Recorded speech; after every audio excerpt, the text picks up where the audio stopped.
The sunny morning in the park seemed ordinary and peaceful.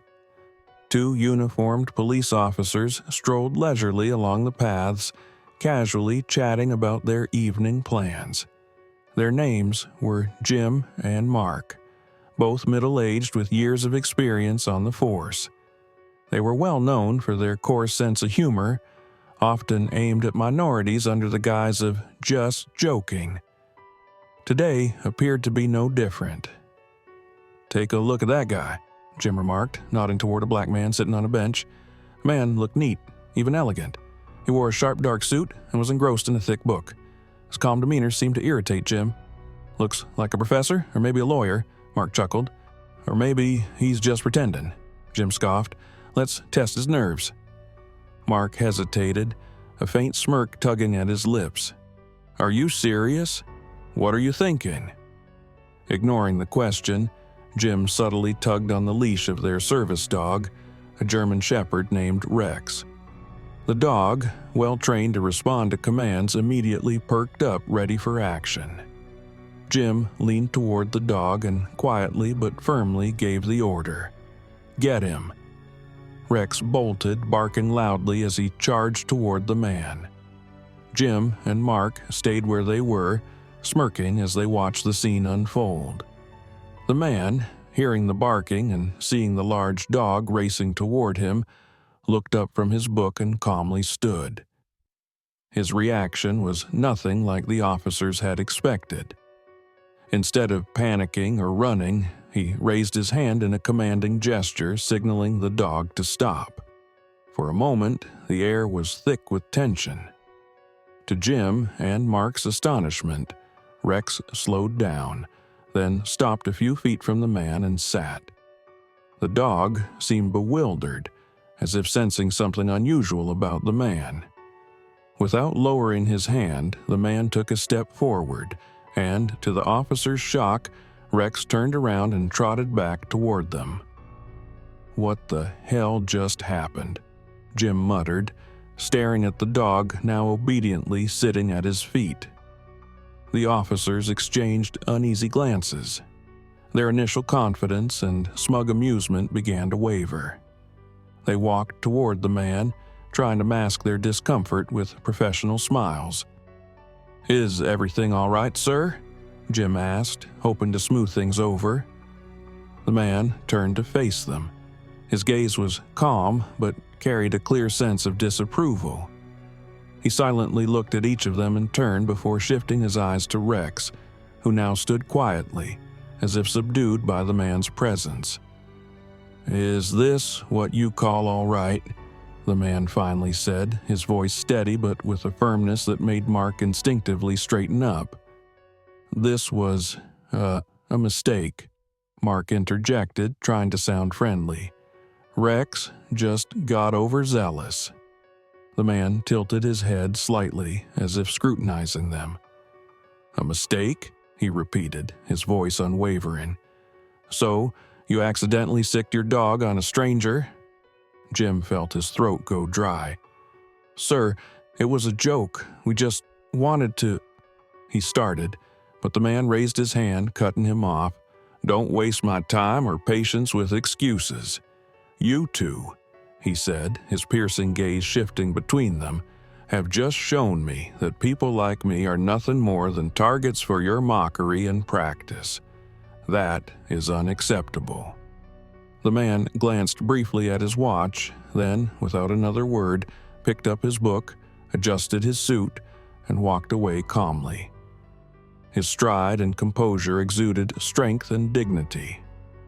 Jim and Mark stood frozen, unsure how to react. They exchanged uneasy looks, struggling to process what had just happened. "What a guy," Jim muttered, his voice now lacking its usual bravado. And with that, their joke abruptly ended, leaving behind a strange and unsettling sense of regret. Several hours had passed since the incident in the park. Jim and Mark returned to the station, avoiding any discussion about what had happened, though an unsettling sense of anxiety lingered. Jim tried to justify his actions to himself.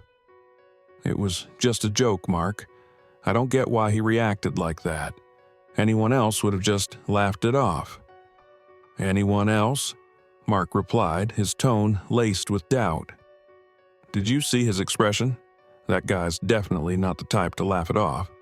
As they argued, a directive came through the station. They were assigned to provide security for an important event at the city courthouse, the introduction of the new state chief judge. The order was clear: arrive on time and maintain strict professionalism.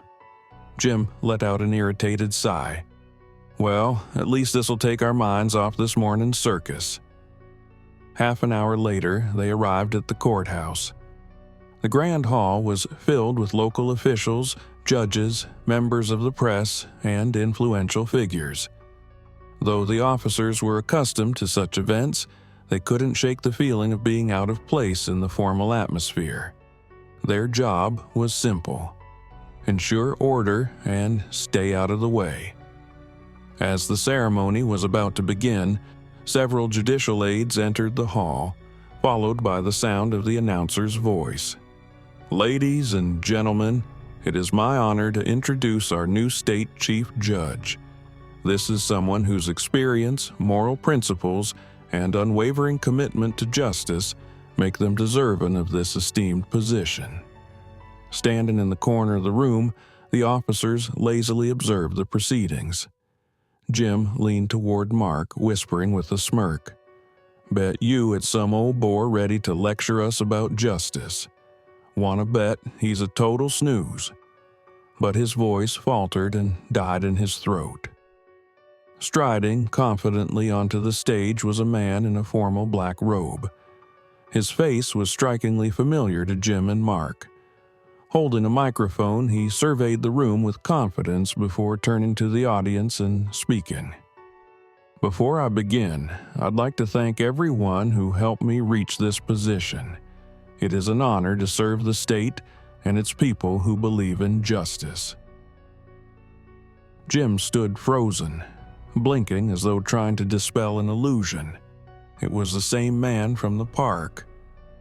"It's him," Mark whispered, his voice trembling with shock. "That's the guy we—" "Quiet!"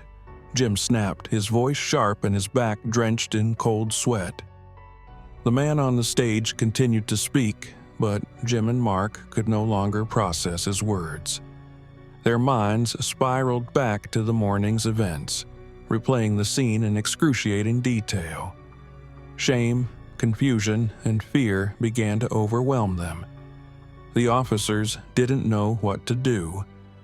Their actions, which had seemed like a harmless joke at the time, had now become an enormous personal and professional disaster. As the judge on stage spoke about the importance of equality and justice in society, his gaze briefly landed on Jim and Mark. To them, it felt like his eyes pierced directly into their souls. He made no mention of the incident in the park, but his very presence conveyed more than any accusation could. "Do you think he knows we're here?" Jim whispered, his eyes glued to the judge. "I think he knows everything," Mark replied, his voice filled with helplessness.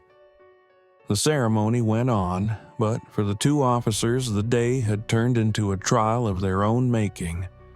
Their joke hadn't just failed, it now threatened their reputation and careers. The ceremony continued, but Jim and Mark could no longer focus on what was happening.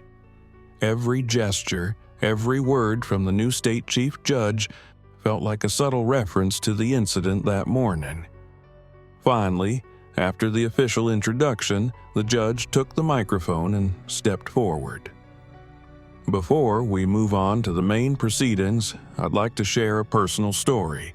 It happened just this morning," he began calmly, with a faint smile that didn't reach his eyes. There was a firmness in his gaze that carried weight.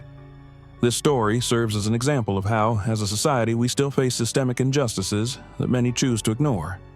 The room fell silent. Standing against a wall, the officers froze. They felt an invisible wave of tension wash over them. "This morning, while walking in the park, I experienced what could be described as a joke." He paused, scanning the room. A service dog was deliberately sicked on me by 2 representatives of law enforcement, apparently to test my reaction. It was done intentionally, with no cause other than, I suspect, their amusement. A murmur rippled through the room. Someone gasped while others exchanged shocked whispers. The officers stood rigid, feeling the heat rise to their faces. Jim glanced briefly at Mark, but his partner stood motionless, staring at the judge. "I won't name them," the judge continued, "because this isn't about personal revenge. It's about a system where such behavior has become normalized. For some, it's intimidation. For others, it's humiliation. And for some, it's just a joke. But every time we overlook such actions, we erode the foundation of justice we are supposed to uphold." The judge spoke with conviction and poise. His words felt like an indictment, not just of those who had set the dog on him, but of the entire system that allowed it. What if I'd been just a passerby, a person with no name or status? What would the reaction have been? And if I'd tried to defend myself, would I be standing here before you today, or would I be lying in a hospital, accused of resisting arrest? His voice grew louder and the audience listened, hanging on every word. Jim's heart pounded in his chest. He wanted to vanish, to sink into the floor, but he couldn't tear his eyes away from the judge. Mark stood pale, his fists clenched tightly at his sides. "But thankfully," the judge continued, "each of us has the ability to be part of the change, even those who make such mistakes. What matters is that they acknowledge their actions and take responsibility." Those words landed like a thunderclap. The officers realized there would be no escaping consequences. The judge hadn't mentioned their names, but it was clear he knew exactly who they were and what they had done. At that moment, their joke fully backfired. They stood in silence, feeling the weight of the stares around them and understanding there would be no avoiding what was to come. Finishing his speech, the judge set down the microphone, stepped off the podium, and confidently walked toward the exit. As he passed Jim and Mark, he briefly glanced at them, his eyes filled with disapproval and disappointment. No words, no threats, just a look that spoke louder than any reprimand. The officers understood this was only the beginning of their troubles. After the ceremony ended, Jim and Mark lingered in the hall, trying to avoid the gaze of others. It felt as if every attendee now knew they were the ones who had set the dog on the new state chief judge.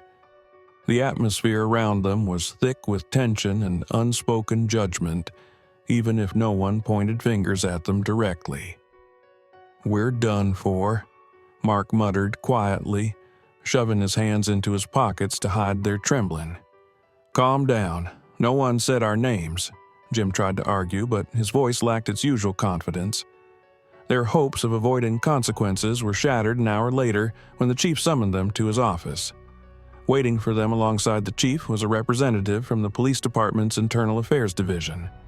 The chief's face was grim, his expression barely masking his anger. "Do you think I wouldn't find out?" he began, his voice low and threatening.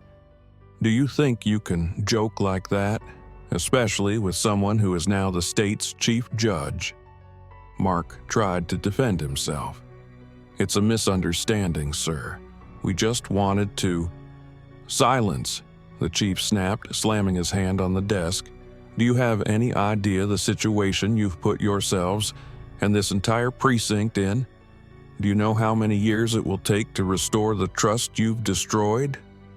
Jim attempted a weak rebuttal. "We didn't know who he was." "And if you had known, would that have made your actions any less disgraceful?" The chief replied coldly. "Your behavior isn't just a violation of protocol. It's a stain on the entire police force. And now you'll both answer for your actions." They were temporarily suspended from duty, pending an internal investigation.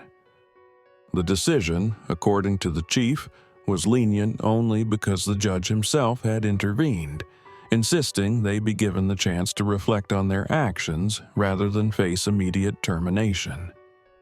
Over the next few weeks, the case gained significant public attention.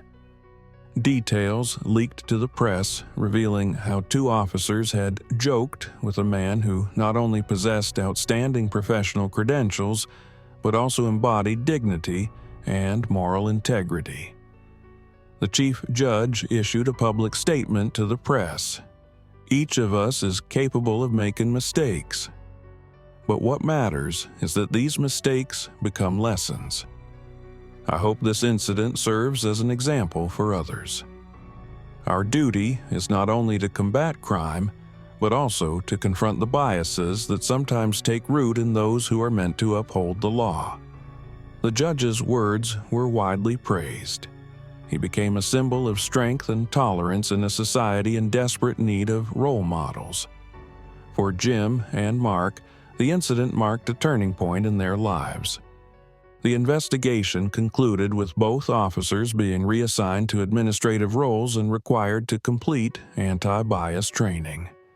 Their careers would never be the same. They no longer joked about the incident. Instead, each of them was forced to confront their actions and understand that their joke had become a symbol of everything society needed to eradicate. They now stood as an example of how one thoughtless act could destroy not only respect for an individual, but also their professional reputation. The judge, meanwhile, continued his work, steadfast in his commitment to justice. He bore no grudge, but his words and actions left a lasting impact on many lives. For him, this was yet another step toward building a society where human dignity would be valued above all else.